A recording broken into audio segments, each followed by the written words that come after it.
والله ما طلعت شمس ولا غربت إلا وأنت في قلبي. الحمد لله وكفى وسلام على عباده الذين اصطفى. أما بعد، أعوذ بالله من الشيطان الرجيم. بسم الله الرحمن الرحيم. وأتموا الحج والعمرة لله. سبحان ربك رب العزة عما يصفون وسلام على المرسلين والحمد لله رب العالمين. اللهم صل على سيدنا محمد وعلى آل سيدنا محمد وبارك وسلم. اللہ کے گھر حاضری کے لیے ہر آنے والا آدمی اپنی کیفیات کے ساتھ آتا ہے، اس لیے کہ یہ عشق و مستی کا سفر ہوتا ہے. دنیا کے سفر بزنس کے لیے ہوتے ہیں، سیر کے لیے ہوتے ہیں، دنیا کے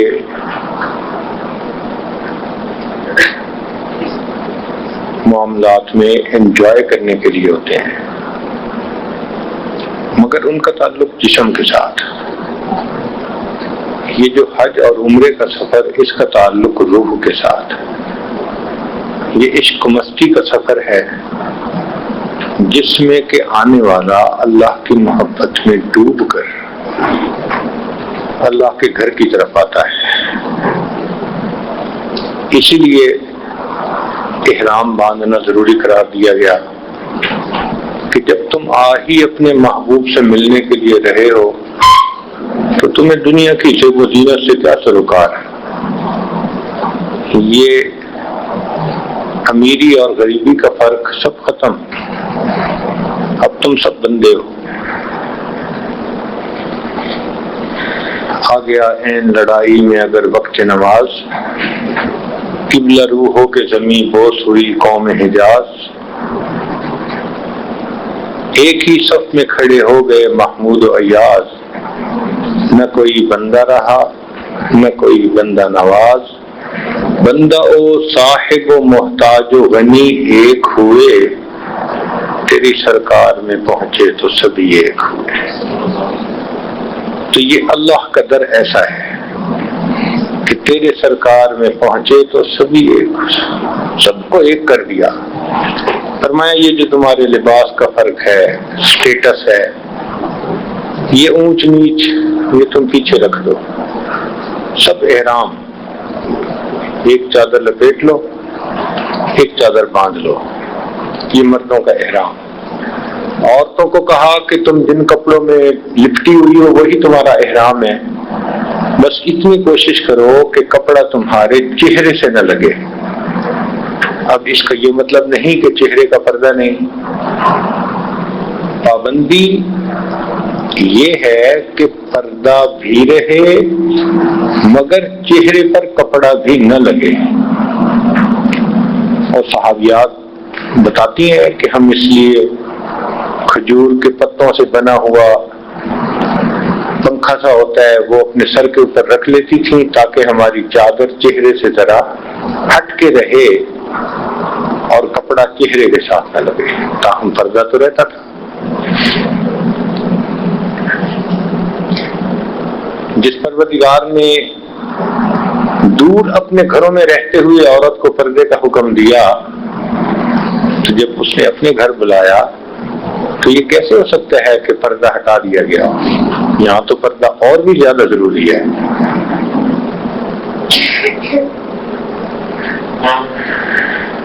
تو مرد کا احرام 2 چادریں، خوشبو بھی منع کر دی گئی.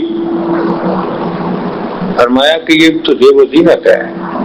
بالوں کا کاٹنا بھی منع کر دیا گیا، ناخن کا کاٹنا، میل کچیل کا دور کرنا، شکار کھیلنا. فرمایا عاشق کو ان سے کیا غرض، کیا واسطہ. مرغ دل را گلشن بہتر سے کوئے یار نیست. طالب دیدار را ذوق گل و گلزار نیست. جو دیدار کا طالب ہوتا ہے اس کو گلو گزار سے کیا واسطہ؟ فرمایا کہ بس تم سب اب چلو اس گھر کی طرف اور تمہاری زبان پہ بس ایک ہی نغمہ ہو، کیا؟ لبیک اللہم لبیک، حاضر ہوں، ہے میرے پروردگار میں حاضر ہوں۔ کیا اچھے اور پیارے الفاظ ہیں۔ نبی علیہ السلام جب حجۃ الوداع کے لیے تشریف لانے لگے تو جبریل علیہ السلام آسمان سے نازل ہوئے اور فرمایا کہ اللہ رب العزت نے خصوصی طور پر پیغام بھیجا ہے کہ آپ صحابہ کو حکم دیں وہ تلبیہ اونچی آواز سے پڑھیں، یعنی اللہ نے اس بات کو پسند فرمایا۔ عورتیں آہستہ پڑھیں اور مرد جہر سے پڑھیں۔ صحابہ کرام فرماتے ہیں کہ ہم اتنا زیادہ تلبیہ پڑھتے تھے کہ ہمارے منہ خشک ہو جایا کرتے تھے۔ اللہ کو یہ کلمہ پسند۔ ایک حدیث پاک میں آتا ہے کہ 4 بندے ایسے ہیں کہ جن کی زبان سے نکلے ہوئے الفاظ پر اللہ تعالی بستی پر آنے والے عذاب کو ٹال دیتے ہیں۔ ایک مؤذن جب اذان کی اللہ اکبر کہتا ہے تو یہ اللہ اکبر کا کہنا اللہ کو اتنا پسند، اس بستی پہ آنے والی مصیبت کو ٹال دیتے ہیں۔ ایک مجاہد جب اللہ کے راستے میں نعرہ لگاتا ہے اور اللہ اکبر کہتا ہے تو اللہ کو یہ اپنی عظمت اتنی اچھی لگتی ہے، فرمایا کہ اس مجاہد کے نعرے کی وجہ سے بستی پر آنے والے سب کے سب عذاب کو ٹال دیا جاتا ہے۔ اور تیسرا فرمایا کہ جب کسی بستی میں کوئی بچہ قرآن مجید پڑھنے کے لیے بسم اللہ پڑھتا ہے تو یہ تسمیہ اللہ کو اتنا پسند کہ اس بستی پر آنے والے عذاب کو ٹال دیا جاتا ہے۔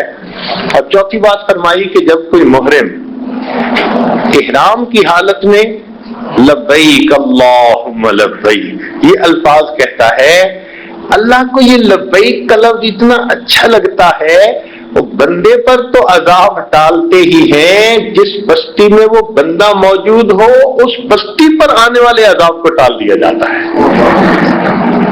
آپ سوچئے کہ یہ کتنا پیارا کلمہ ہے جو اللہ نے ہمیں عطا فرمایا، لبیک حاضر ہوں، اللہم لبیک، اے اللہ میں حاضر ہوں۔ سبحان اللہ سبحان اللہ۔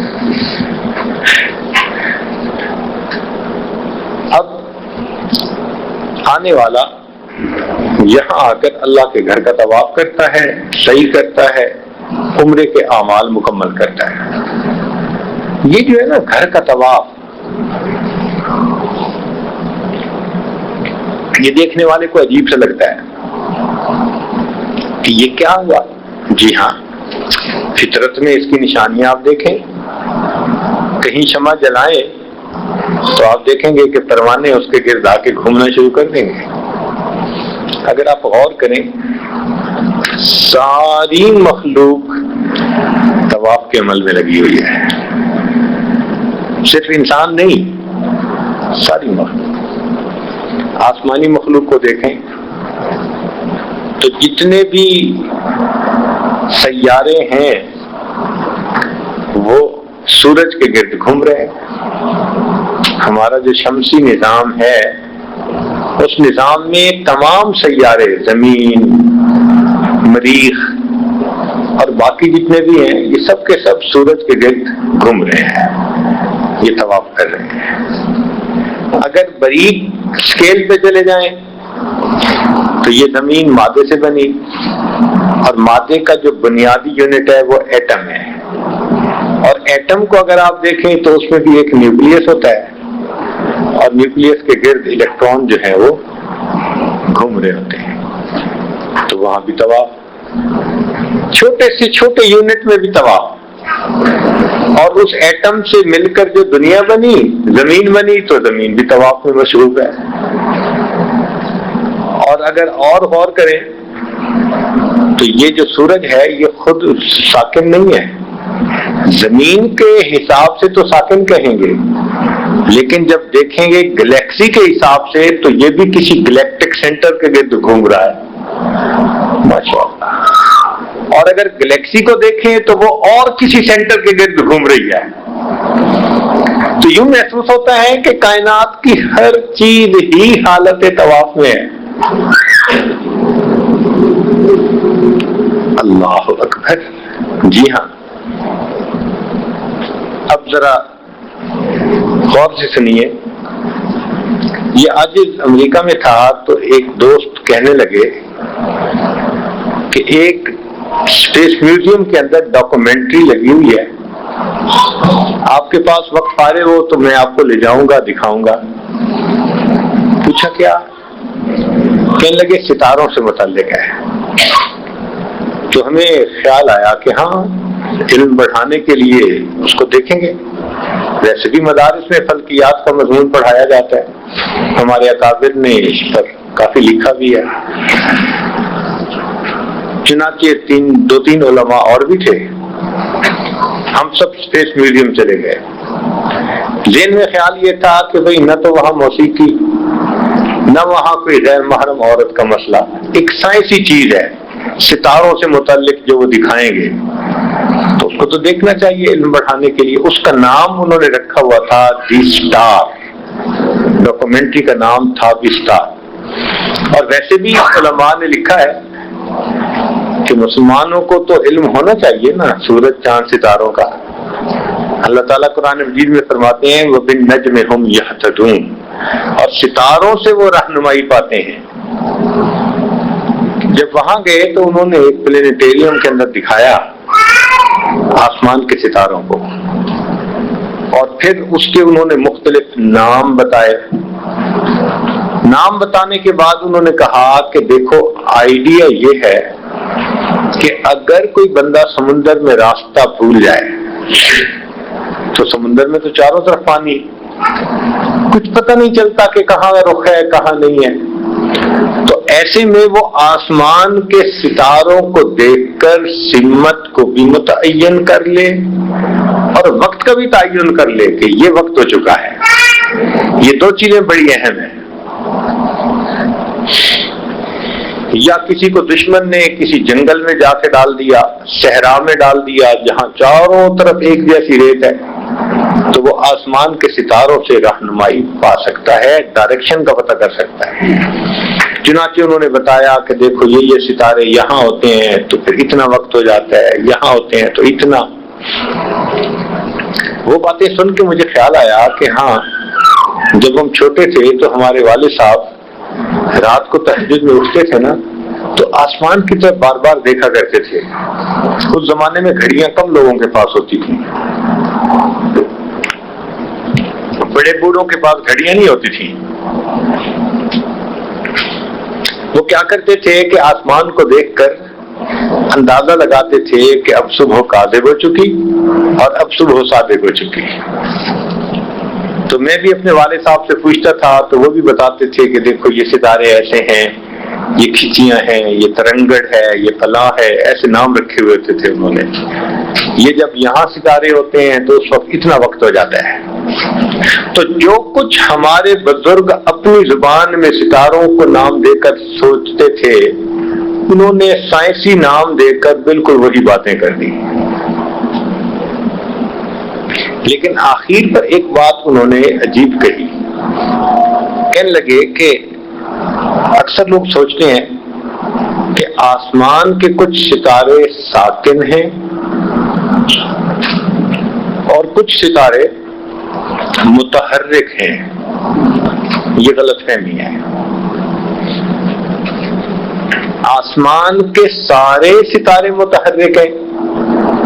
فرق یہ ہے کہ جن کی سپیڈ زیادہ ہے وہ ہمیں متحرک نظر آتے ہیں, جن کی سپیڈ کم ہے وہ ساکن نظر آتے ہیں, مگر وہ ساکن نہیں. اگر ہم ان کو ایک سال متواتر چیک کرتے رہیں تو وہ بھی اپنی جگہ سے ہلتے ضرور ہیں, چاہے تھوڑا ہلیں, تو متحرک وہ بھی ہیں. البتہ ایک ستارہ ہے جو پوری کائنات میں اپنی جگہ کے اوپر ساکن ہے, اور اگر ہم ذرا آپ لوگوں کو اس کی سپیڈ بڑھا کر دکھائیں تو دیکھو یہ کیسے ہوگا.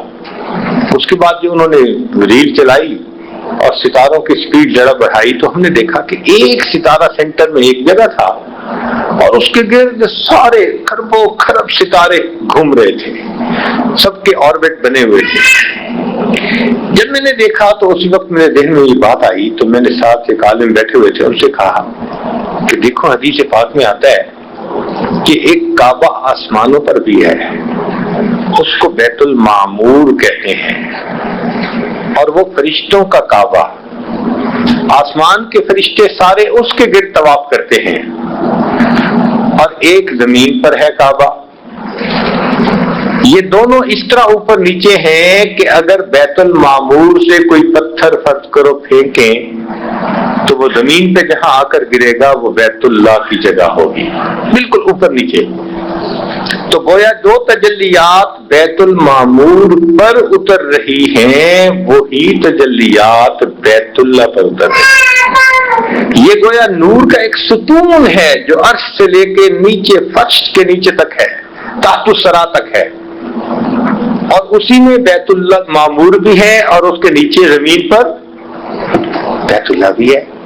تو میں نے کہا کہ کہیں ایسا تو نہیں کہ یہ ستارہ جو ہمیں نظر آ رہا ہے یہ بیت المعمور ہو تو آسمان پر اس کے گرد فرشتے طواف کر رہے ہیں، اور اگر خلا میں دیکھیں تو انہی تجلیات کے گرد جتنے کھربوں کھرب ستارے ہیں وہ سارے کے سارے اس کے گرد طواف کر رہے ہیں، اور جب زمین پر یہ تجلیات پہنچتی ہیں تو اللہ کے بندے انہی تجلیات کے گرد طواف کر رہے ہیں۔ ہم ہوئے تم ہوئے کہ میر ہوئے، اس کی زلفوں کے سب اسیر ہوئے، سب اللہ کے چاہنے والے، ساری مخلوق اللہ کی ان تجلیات کے گرد طواف کر رہی ہے۔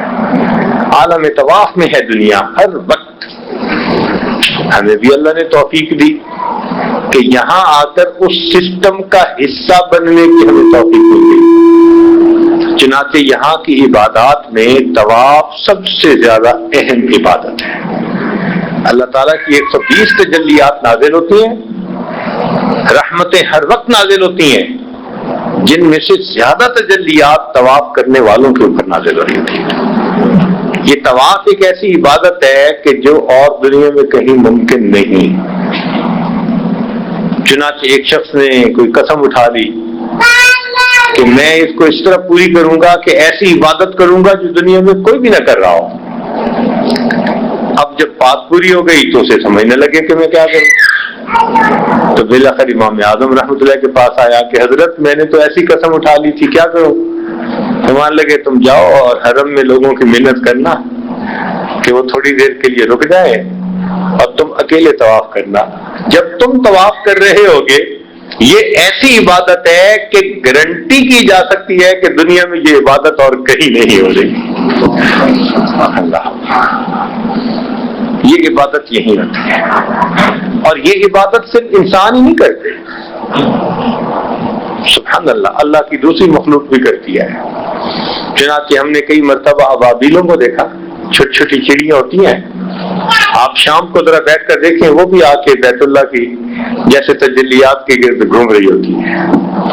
اور ایک مرتبہ ہم نے ایک کبوتروں کو دیکھا، ان کا غول آیا اور وہ غول اسی طرح بیت اللہ کے گرد چکر لگا رہا تھا۔ اور ایک مرتبہ ایک بلی کو ہم نے دیکھا، ہم لوگ طواف کر رہے تھے، وہ ساتھ ساتھ چل رہی تھی، باقاعدہ جیسے ہم چکر لگا رہے تھے وہ بلی بھی ساتھ ساتھ چکر لگا رہی تھی۔ ہمارے دوست کہنے لگے جی بلی بھی چکر لگا رہی ہے۔ میں نے کہا بھائی دیکھنے کو بلی ہے، کیا پتا کوئی جن ہو، بلی تو مکلف نہیں ہے نا بھائی کہ طواف کرے، مکلف تو یا انسان ہے یا جن ہے۔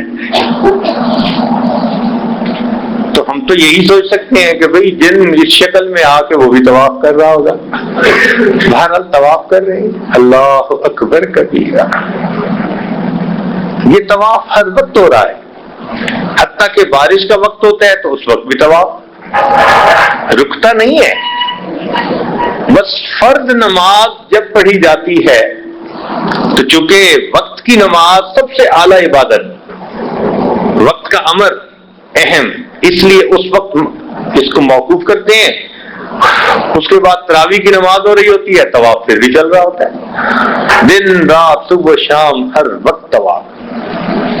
آپ حیران ہوں گے کہ ایک مرتبہ بہت بارشیں ہوئی اور سیلاب آ گیا بیت اللہ میں، چونکہ یہ نشیب کی جگہ ہے نا، تو پہاڑیوں کا سارا پانی یہی، تو اتنا پانی کہ لوگ ڈوب جاتے تھے۔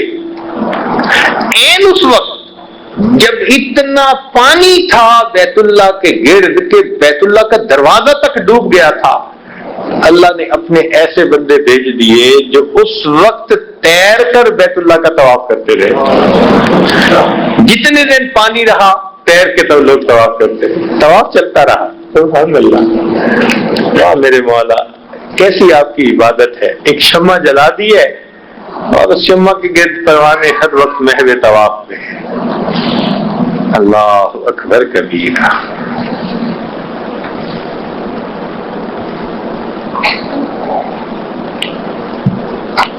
ہم نے ایک افغانی بزرگ کو دیکھا، بالکل معذور تھے، بوڑھے سے تھے،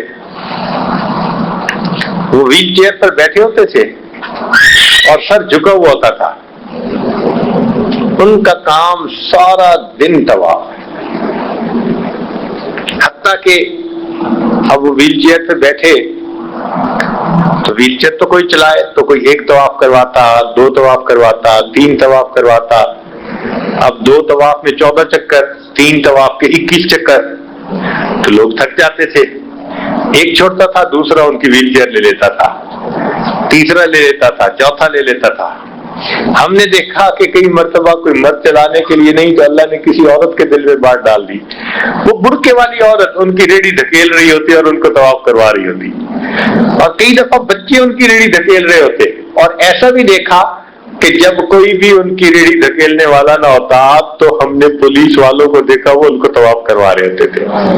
واہ بھائی واہ، وردی پہنی ہوئی ہے اور ان کی ریڑھی دھکیل کے ان کو طواف کروا رہے ہیں۔ ان کے طواف بھی نان سٹاپ ہوتے تھے، اور جب کبھی کوئی بھی ان کو طواف کروانے والا نہ ہوتا تو ہم دیکھتے کہ وہ بیٹھے بیٹھے بس اپنے پاؤں کو تھوڑا زمین پر رکھ کے گھسٹتے تھے اور انچ انچ وہ اپنی ریڑھی کو آگے کرتے تھے۔ جب اس حالت میں ان کو لوگ دیکھتے کہ اب بھی یہ طواف کی کوشش کر رہے ہیں، کوئی نہ کوئی بندے کے دل میں اللہ ڈال دیتے، وہ ان کو طواف کروا دیا کرتے تھے، سارا دن طواف کرتے تھے۔ اللہ اکبر کبیر۔ چنانچہ ایک بزرگ کے بارے میں آتا ہے 70 سال کی عمر تھی اور اس وقت ان کا روزانہ کا معمول 70 مرتبہ طواف کرنے کا تھا۔ 70 طواف کا کیا مطلب بھائی؟ 490 چکر بیت اللہ کے، 490 چکر کو گنو تو تقریباً کوئی 12-13 کلومیٹر کا سفر بن جاتا ہے۔ اب 12-13 کلومیٹر، سبحان اللہ، چلنا کوئی آسان کام، یہ تو کوئی دیہاتی چل سکتا ہے نا، جو ہل چلاتا ہو اور پیچھے چلتا ہو خوب، وہی اتنا چل سکتا ہے 13-14 کلومیٹر، ورنہ عام آدمی تو نہیں چل سکتا۔ اور یہ ان کا ایک عمل تھا، روزانہ کا ایک عمل تھا، اور ہر طواف کے 2 رکعت نفل، تو 70 ضرب 2 140 رکعت نفل، اور 140 رکعت نفل پڑھنے کوئی آسان ہے؟ ہم تو 10 رکعت پڑھ لیں تو ہمارا حال برا ہو جاتا ہے، اور اگر کبھی لمبی رات ہو، بڑی رات ہو رمضان کی اور 50 رکعت نفل پڑھ لیں تو اگلے دن گھر میں کرفیو لگا ہوتا ہے کہ رات عبادت میں گزاری ہے، بچہ نہیں بول سکتا، بیوی بچوں کی منتیں کر رہی ہوتی ہے، ہاتھ جوڑ رہی ہوتی ہے، خدا کا واسطہ شور نہ مچاؤ، تمہارے ابو مجھے ناراض ہوں گے۔ اللہ اکبر، کیا گھر میں سما ہوتا ہے، کیوں؟ ہم نے رات کو 50 رکعت نفل پڑھے تھے، اور وہ بزرگ 120 رکعت 140 رکعت روزانہ۔ اللہ اکبر۔ میں اپنے دوستوں کو کہتا ہوں کہ ہماری حالت تو یہ ہے کہ آج ہم 50 رکعت کی نیت کر لینا تو جب 85 رکعت کے پر پہنچے گے نا تو حالت ہی ہوگی کہ رکوع سے اٹھتے ہوئے سمے اللہ کی جگہ ہوئی اللہ نکل رہا ہوگا۔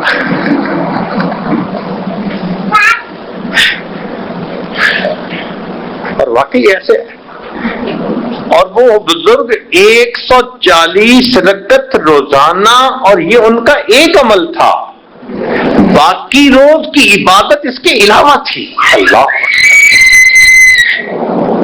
یہ آسان کام نہیں ہے، مگر اللہ رب العزت جس کو چاہتا ہے یہ نعمت اس کو عطا فرما دیتا ہے۔ سبحان اللہ، سبحان اللہ۔ ہمارے اکابر آتے تھے بڑی محنتوں کے بعد۔ اب تو ہمارا عمرہ ہوتا ہے نا جی 15 دن کا، پہلے زمانے میں حج کا سفر 6 مہینے کا سفر، رمضان سے پہلے سفر شروع ہو جاتا تھا۔ رمضان سے اب تو 4 گھنٹے میں اپنے ملک سے یہاں پہنچ جاتے ہیں نا، رمضان سے پہلے سفر شروع ہو جاتا تھا، اور رمضان سمندر میں آیا کرتا تھا۔ 6 مہینے لگ جاتے تھے حج کرتے ہوئے۔ اللہ اکبر، مشقتوں کا سفر کر کے آتے تھے۔ مگر پہلے زمانے میں راستے کچے تھے، مسافر پکے تھے۔ آج راستے پکے ہو گئے اور مسافر کچے ہو گئے۔ ہمارے حضرت رحمت اللہ علیہ فرماتے تھے کہ ہم سفینۃ الحجاج کے ذریعے جب پہنچتے تھے تو جدہ سی پورٹ کے اوپر جب جہاز لگتا تھا تو جہاز کے تمام لوگوں کو 3 دن جہاز کے اندر ہی رکھا جاتا تھا کہ ان پہ کوئی وائرس نہ ہو، بیماری نہ ہو جو ہمارے ملک میں آ جائے، لہذا 3 دن یہ یہیں رہے۔ ہم اپنی آنکھوں سے جدہ کی زمین کو دیکھتے تھے، ساحل کو دیکھتے تھے، مگر 3 دن ہم جہاز کے اندر رہتے تھے، ہمیں زمین پر قدم رکھنے کی اجازت نہیں ہوتی تھی۔ اور آج ماشاءاللہ جہاز لینڈ کرتا ہے اور اس کے 1-2 گھنٹوں کے اندر اندر ہم ایئرپورٹ سے نکل کے باہر، اور air condition airport, air condition بیٹھنے کی جگہ، ٹھنڈا پانی موجود، ٹوائلٹ، ہر چیز موجود، چائے اور اس طرح کی چیزوں کے لیے جگہ موجود، اور پھر ہم اعتراض کر رہے ہوتے ہیں جی بڑا وقت لگ جاتا ہے، بڑا وقت لگ جاتا ہے، یہ بڑا کھڑا رکھتے ہیں جی۔ اللہ، اب سوچو آج جدہ سے لے کے مکہ مکرمہ تک کا فاصلہ 1 سے 2 گھنٹے کا فاصلہ ہے۔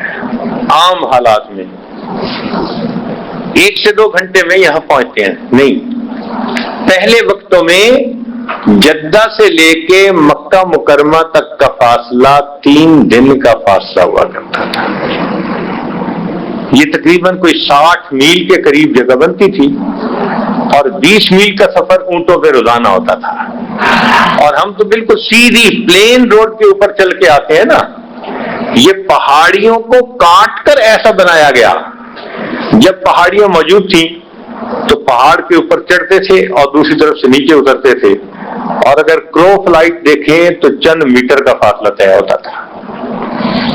پھر پہاڑی پہ چڑھو، پھر نیچے اترو، پھر پہاڑی پہ چڑھو۔ ہمارے حضرت فرماتے تھے کہ ہم اونٹ کرائے پر لیتے تھے، مگر کئی لوگ اونٹ کا کرایہ بھی نہیں دے سکتے تھے، تو سامان فقط اونٹوں پہ رکھ لیتے تھے اور خود 3 دن رات پیدل ساتھ چل کے جدہ سے ہم مکہ مکرمہ پہنچا کرتے تھے، اور فرماتے تھے کہ 3 دن کا پانی بھی ہمیں ساتھ رکھنا پڑتا تھا کہ راستے میں پانی کی جگہ نہیں تھی۔ اب 3 دن وضو کا پانی، طہارت کا پانی، پینے کا پانی، جانوروں کے پینے کا پانی، میرا خیال ہے ٹنوں کے حساب سے تو پانی بن جاتا ہوگا۔ اتنی مشقتوں سے بیت اللہ پہنچتے تھے۔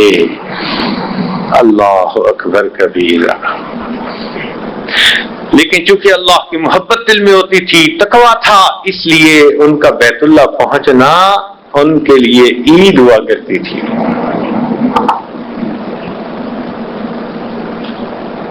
کسی نے بزرگ سے پوچھا تھا کہ حضرت عید کب ہوگی؟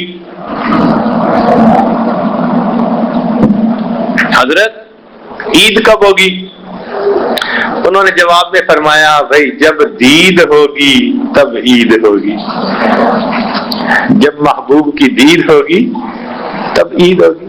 تو ہمارے بزرگ اتنی محبت کے ساتھ آتے تھے کہ یہاں جب وہ کعبے کی دید کرتے تھے پھر ان کی عید ہو جایا کرتی، غربت تھی یہاں۔ حضرت مرشد عالم رحمۃ اللہ فرمانے لگے کہ 1930 سے پہلے، تیل نکلنے سے پہلے اتنی غربت تھی کہ کوئی حد نہیں۔ فرمان لگے ہم مکہ مکرمہ سے مدینہ طیبہ جا رہے تھے، 16 دن لگتے تھے۔ آج تو مکہ مکرمہ سے بس میں بیٹھیں تو 5 گھنٹے کے بعد 6 گھنٹے کے بعد مدینہ طیبہ میں، اس وقت 16 دن لگتے تھے مکہ مکرمہ سے مدینہ کا سفر۔ امام شافعی رحمۃ اللہ فرماتے ہیں کہ میں نے ایک مرتبہ بھورے اونٹ پر ایک قافلے کے ساتھ یہ سفر طے کیا، 16 دن لگے اور 16 دن میں نے 16 مرتبہ قرآن مجید کو مکمل کر لیا۔ آج مکہ مکرمہ سے مدینہ طیبہ کا سفر کرتے ہم درمیان میں سورہ یاسین بھی نہیں پڑھ پاتے۔ ہمارے حضرت رحمۃ اللہ فرماتے تھے ایک مرتبہ ہم مکہ مکرمہ سے مدینہ طیبہ جا رہے تھے تو راستے میں ایک جگہ ہم نے پڑاؤ ڈالا۔ فرماتے ہیں کہ ایک بوڑھا آ گیا، عرابی تھا، دیہاتی، تو آ کر اس نے اشارہ کیا کہ مجھے بھوک لگی ہوئی ہے۔ تو میں نے اپنی اہلیہ سے کہا کہ اس کے لیے کچھ کھانا بنا دو، تو آٹا وغیرہ ایسی چیزیں ساتھ لے کے چلتے تھے سفر میں۔ فرماتے ہیں کہ میری اہلیہ نے پانی نکالا، آٹا نکالا، چولہا نکالا کہ روٹی پکا کے دے۔ اس نے جیسے ہی پانی دیکھا نا اور آٹا دیکھا تو وہ دیہاتی آگے بڑھا اور اس نے جگ میں سے پانی ایک پیالے میں ڈالا اور ایک مٹھی آٹے کی بھر کے اس پانی کے اندر ڈال دی اور اس کو ہلا کر اس نے پی لیا اسی طرح کچا، اور پینے کے بعد کہنے لگا کہ اب میں روٹی کے پکنے کا انتظار کر سکتا ہوں۔ اتنی شدید بھوک تھی کہ کہتے ہیں کہ اب میں روٹی کے پکنے کا انتظار کر سکتا ہوں، اتنی بھوک ہوتی ہے۔ اللہ اکبر کبیرہ۔ ہمارے حضرت فرماتے ہیں کہ ہم مکہ مکرمہ میں جب رہتے اور تربوز کھا کر، خربوزہ کھا کر جب ہم اس کے چھلکے پھینکتے تو مقامی بچے آپس میں جھگڑتے تھے کہ یہ چھلکا کون اٹھائے گا۔ وہ چھلکے اٹھاتے اور چھلکے کھاتے، اور کئی مرتبہ چھلکے گھر لے جاتے تو ان کی والدہ تربوز کے چھلکے کو کاٹ کر سالن کے طور پر پکایا کرتی تھی۔ تربوز کے چھلکے سالن کے طور پر پکتے تھے۔ فرماتے ہیں کہ چند بچے اسی طرح تربوز کے چھلکے لے جاتے رہے تو ایک دن میرے دل میں خیال آیا، میں نے 2-3 تربوز خریدے اور میں نے ان بچوں میں کاٹ کے تقسیم کر دیے۔ کہنے لگے بچوں کے لیے وہ بہت خوشی کا دن تھا، تربوز کھا رہے تھے۔ کہنے لگے تربوز کھائے تو ان میں سے ایک بچے نے عجیب بات کہی، کہنے لگا کہ ہم نبی علیہ السلام کے احسان مند ہیں، اگر وہ یہاں تشریف نہ لاتے تو کون حج اور عمرہ کرنے کے لیے آتا اور ہمیں تربوز کھانے کا موقع کب نصیب ہوتا۔ اللہ اکبر کبیرہ۔ ہم نبی علیہ السلام کے شکر گزار ہیں کہ وہ تشریف لائے اور ان کی برکت سے آج لوگ آتے ہیں اور ان حاجیوں کی وجہ سے ہمیں تربوز کھانے کی توفیق مل جاتی ہے۔ حضرت فرماتے ہیں کہ ایک مرتبہ ہم حج کے لیے تشریف لائے تو ایک چھوٹا سا بچہ وہ ہمارے خیمے میں آتا تو میری اہلیہ اس کو کچھ بچا ہوا کھانا دے دیتی، کبھی روٹی دے دیتی، سالن دے دیتی، کوئی پینے کی چیز دے دیتی، پھل دے دیتی۔ وہ بچہ چھوٹا بڑا مانوس ہو گیا، حتیٰ کہ جب جانے کا وقت آیا تو میری اہلیہ نے اس کو بتایا کہ ہم تو کچھ دنوں میں چلے جائیں گے. تو وہ بچہ بڑا سیڈ فیل کرنے لگا، جیسے کہ وہ ہمیں بڑا مس کرے گا اور بہت زیادہ جدا ہو کے وہ مغموم ہوگا. تو واقعی جب جدائی کا ایک دن تھا تو اس بچے کے چہرے پر جدائی کا غم محسوس ہوتا تھا. حضرت فرماتے ہیں کہ میری اہلیہ نے اسے کہا کہ کل ہم چلے جائیں گے. دل کو دھونے والا ہو گیا. تو میری اہلیہ نے اس کی حالت دیکھی تو اسے فرمایا کیوں روتے ہو؟ اگر آپ ہمارے ساتھ چلو تو ہم آپ کو اپنے ملک میں لے جائیں گے، اور یہاں تو بجلی بھی نہیں، وہاں بجلی کے پنکھے ہیں، اتنی گرمی بھی نہیں، کھانا بھی ہے، پھل بھی ہے، ہر چیز ہے. ہم آپ کو وہاں پر رکھیں گے، پڑھائیں گے، اچھے کپڑے پہنائیں گے، سہولت ہوگی کھانے پینے ہر چیز کی، بھوک پیاس نہیں ہوگی، چلو ہمارے ساتھ چلو.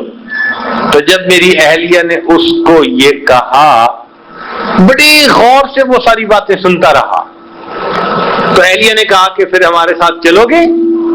جب اہلیہ نے یہ پوچھا تو چھوٹا سا بچہ بیت اللہ کی طرف اشارہ کر کے کہنے لگا کہ وہاں اتنا سب کچھ جو ہوگا کیا وہاں بیت اللہ بھی ہوگا؟ تو اہلیہ نے کہا نہیں، وہاں بیت اللہ تو نہیں ہوگا. تو چھوٹا بچہ کہنے لگا اگر وہاں بیت اللہ نہیں ہوگا تو مجھے وہاں جانے کی کوئی ضرورت نہیں ہے. اللہ اکبر کبیرہ. راستے کچے ہوتے تھے، مسافر پکے ہوتے تھے. آج راستے پکے بن گئے، مسافر کچے بن گئے.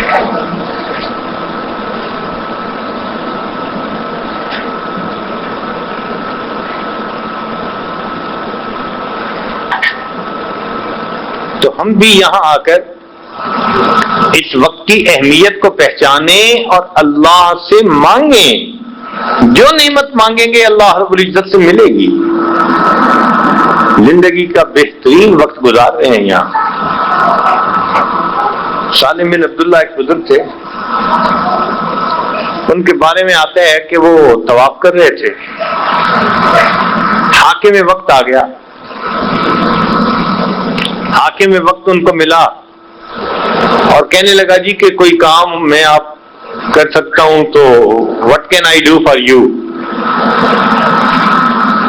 تو جیسے اس نے یہ پوچھا نا تو وہ فرمان لگے کہ بھائی دیکھو میں تو یہاں حرم میں ہوں، اب حرم میں بھی میں آپ سے مانگوں گا؟ بھائی حرم میں تو ہم حرم کے پروردگار سے مانگیں گے نا. فَلْيَعْبُدُوا رَبَّ هَذَا الْبَيْتِ، اس گھر کے رب کے سے مانگیں گے. تو وہ حاکم چپ ہو گیا. جب چپ ہو گیا تو حضرت نے طواف مکمل کیا تو حرم سے باہر نکلے. وہ انتظار میں تھا، وہ پھر پیچھے آ گیا اور حرم کے باہر کہنے لگا جی اچھا اب بتائیں آپ مانگے کیا میں آپ کے لیے کر سکتا ہوں؟ تو حضرت نے فرمایا کہ بتاؤ میں آپ سے دین مانگوں یا دنیا مانگوں؟ اب وہ دین تو کہہ نہیں سکتا تھا چونکہ دین میں تو سالم بن عبداللہ رحمت اللہ علیہ کی مثال اپنی ہی تھی. اپنے زمانے میں اتنے متقی بزرگ تھے. تو وہ کہنے لگا جی نہیں آپ کو اس سے دنیا کی کوئی چیز مانگے. تو حضرت نے فرمایا کہ جس پروردگار نے دنیا کو بنایا اس سے میں نے دنیا کبھی نہیں مانگی، میں آپ سے دنیا کیا مانگوں گا؟ دنیا تو میں نے اس سے کبھی نہیں مانگی، تجھ سے دنیا کیا مانگوں گا؟ تو دیکھو ہمارے اکابر ایسی کیفیت کے ساتھ آتے تھے اور یہاں آ کر بیت اللہ میں اپنا وقت گزارتے تھے. نعمتیں سمیٹ کے لے جاتے تھے، مقدروں کے فیصلے کروا کے جاتے تھے. اسی لیے وہ آتے تھے تو ان کے ایک سفر کی وجہ سے سینکڑوں نہیں ہزاروں لوگ کلمہ پڑھ کر مسلمان ہوتے تھے. آج ہم عمرے کے سفر پہ آتے ہیں اور خود پکے مسلمان ہو کے واپس نہیں جاتے.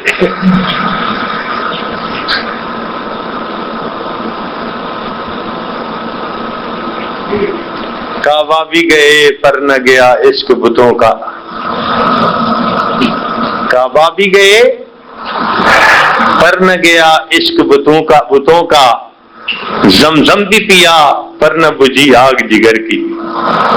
زمزم بھی پیتے ہیں لیکن جو ایک نفسانی شیطانی آگ لگی ہوتی ہے نا عشق مجازی والی، وہ نہیں جاتی۔ اس کے لیے تو پھر نفس پہ چھری پھیرنی پڑتی ہے، یہاں آ کے اپنے نفس کو ذبح کرنا پڑتا ہے، خواہشات کو ذبح کرنا پڑتا ہے، عہد کرنا پڑتا ہے کہ اللہ سب لات و منات توڑ دیے میں نے، ترکت اللات والعزى جميعا، ترکت اللات والعزى جميعا، كذلك يفعل الرجل البصير۔ بصارت رکھنے والا ہر انسان ایسے ہی کیا کرتا ہے، بتوں کو توڑ دیتا ہے۔ بتوں کو توڑ تخیل کے ہوں کہ پتھر کے۔ ان اچھی کیفیات کے ساتھ ہم اللہ کے گھر کا طواف کریں اور پھر ہاتھ اٹھا کے دعا مانگیں، پھر دیکھیں اللہ تعالیٰ کیسے راستے کھولتے ہیں۔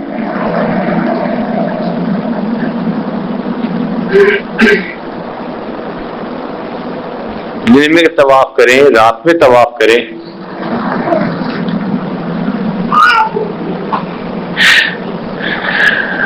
اب ایک چیز ذہن میں رکھیں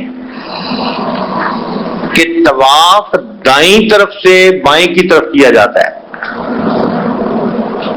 اور اگر آپ دیکھیں تو قانون فطرت بھی یہی ہے، زمین اپنے محور کے گرد جو گھوم رہی ہے تو دائیں سے بائیں گھوم رہی ہے، مغرب سے مشرق کی طرف گھوم رہی ہے۔ تبھی تو مشرق کی طرف سورج طلوع ہوتا ہے نا، پہلے سورج ادھر ہی نظر آتا ہے مشرق کی طرف، چونکہ دائیں سے بائیں۔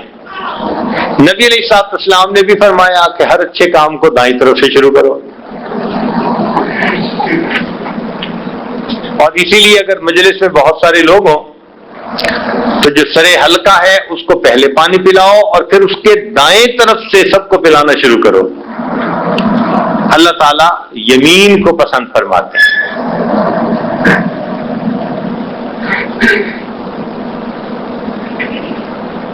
طواف میں بھی ہم اسی طرح کرتے ہیں کہ یمین سے ہم یسار کی طرف آتے ہیں، تو یہ ایک فطرتی معاملہ ہے۔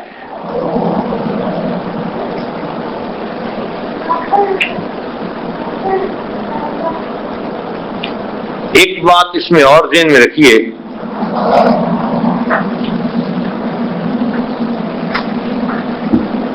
کہ طواف کے ان چکروں میں ہم اللہ سے دعائیں مانگیں، جو دعا مانگیں گے اللہ کی طرف سے قبول ہوگی۔ میں لوگ بیت اللہ کے دروازے کے سامنے جائیں تو ہم دعا مانگے، اللہم انی فقیرک ببابک سائلک ببابک، تیرا فقیر، تیرا سائل تیرے دروازے پہ حاضر ہے، میرے مولا بہت دور سے آیا ہوں اور بہت دیر سے آیا۔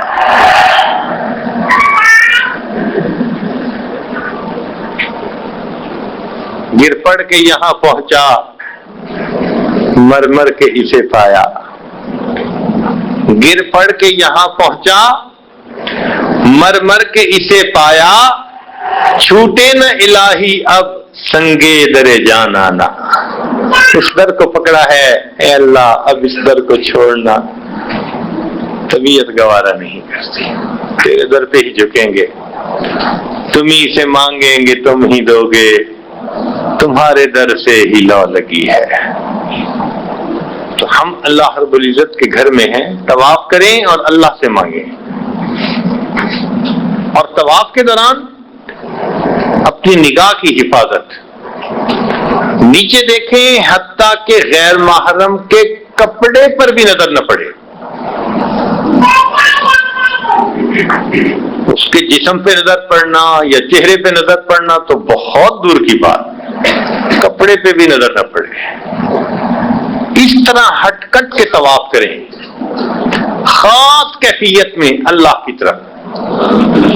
اللہ بھی اس بات کو پسند کرتے ہیں کہ میرا یہ بندہ ادھر ادھر مشغول ہونے کی بجائے میری طرف متوجہ ہے۔ اللہ تعالیٰ کو بھی یہ بات اچھی لگتی ہے۔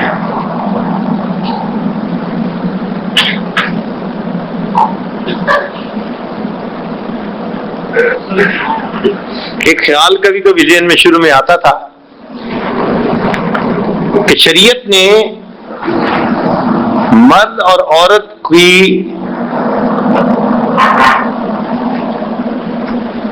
جو تفریق ہے اس کو ایسا کیا کہ بھئی مرد مردوں میں رہیں، عورتیں عورتوں میں رہیں۔ مرد اور عورتیں تب قریب آئیں جب محرم ہوں، اس لیے پردے کا حکم دیا۔ حتیٰ کہ فرض نماز پڑھنی ہے تو شریعت نے کہا کہ مردوں کی صفیں آگے بنے، عورتوں کی صفیں پیچھے بنے۔ حدیث پاک میں آتا ہے کہ نبی علیہ السلام جب نماز پڑھاتے تو باب النساء بالکل پیچھے تھا، تو آپ نماز کے بعد تھوڑی دیر کے لیے ذکر اذکار فرماتے تھے تاکہ اس دوران جو عورتیں حاضر ہوتی وہ پہلے چلی جاتی تھی اور بعد میں مرد نکلا کرتے تھے۔ مردوں عورتوں کا ایک وقت میں نکلنا بھی پسند نہ فرمایا۔ جب مسجد نبی میں باب النساء بنایا تو نبی علیہ السلام نے فرمایا کاش مرد دوسرے دروازوں سے جائیں۔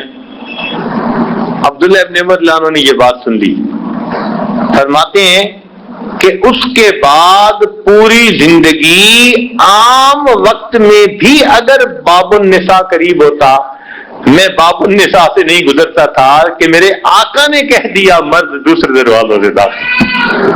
اتنا خیال۔ تو فرمایا کہ مرد راستوں کے درمیان میں چلیں، عورتیں راستوں کے کناروں پہ چلیں۔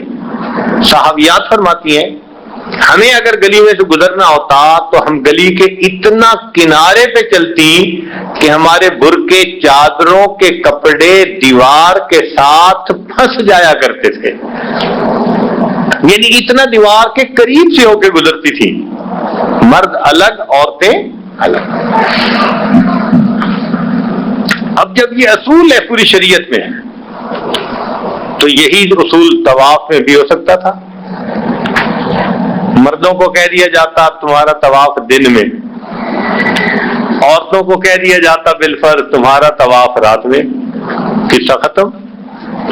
عورتیں رات کو جا کے طواف کر لیتی، مرد دن میں طواف کر لیتے، مگر نہیں، اللہ تعالیٰ نے نہ کوئی وقت کو تقسیم کیا نہ جگہ کو تقسیم کیا۔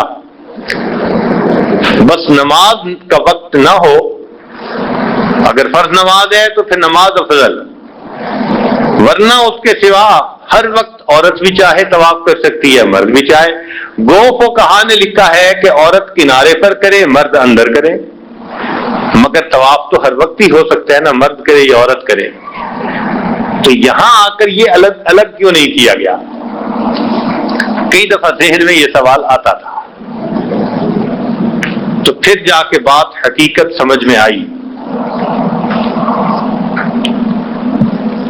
کہ پہلی بات تو یہ کہ اس جگہ کو اللہ نے حرم فرمایا، اور حرم کی وجہ سے اس کی عزت اتنی، فرمایا کہ باہر تم گناہ جب تک کر نہ لو تب تک سزا نہیں دیں گے، مگر حدود حرم میں تم گناہ کا دل میں ارادہ بھی کرو گے تو ہم تمہیں سزا دیں گے۔